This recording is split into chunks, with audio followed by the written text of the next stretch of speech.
literaturaren ikuspegitik, Txillardegiri buruz geratu dan ideia da euskal novela modernoaren sortzaileetako bat izan zala. Bentsat gaiaren aldetik euskal novela 20. mendean gai garaikide eta modernoetara ekarri zuen idazlea, Leturiaren egunkari ezkutuan, existentzialismoa eta gai metafisika eta pertsonaren jangoikorik gabeko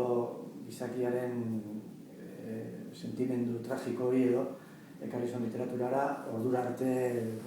guztiz religiosoa eta kostumbrista zen literatura batean. Eta, gero egia da jarraitu zuen novelagile moduan, baina nolabait hasieran izan zuen indar hori edo referentzialtasun hori galtzen juntzala, baina hor gelditu zen bere ekarria, bere ekarpena alde horretatik. Eta literatura nik uste beste arlo guztietan bezala izan zela oso gizon ausarta, oso gizon koherentea bere ideiekin, eta oso gizon apasionatua. Sartzen zen gaietan, erabat murgiltzen zen eta erabat konbentzituta zegoen bere ekimenekin, bere egiten zuenarekin, eta azken muturreraino jotzen zuen behin erabakiek hartutakoan eta behin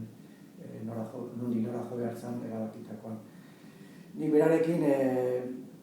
Ferrolen egon nintzen, orain dela urte batzuk, gogoratzen nola idatzi zuen han, Soldaduzkan zegoela, Leturiaren egunkari ezkutua, eta bi egun oso oroitzapen ederrekoak dira niretzat, ordura arte ez nuen aurrez aurreko harremanik izan berarekin, eta oso gizon atsegina eritu zitzaidan, oso humila, berak zeukan eta daukan izenarekin eta egin duen bidearekin eta irekia, eta batez ere irekia eta eztabaidatzea eta zer gauzari buruz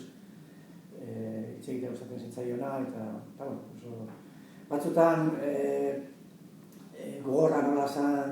eztabaidetan eta hori pentsatu daiteke ez dakit,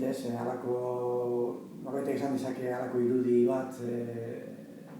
gogorra edo Txillardegirekin, baina nik uste aurrez aurreko tratuan oso gizon atseginatu humanoa zela eta nik oso horretzapen hona gorde nuen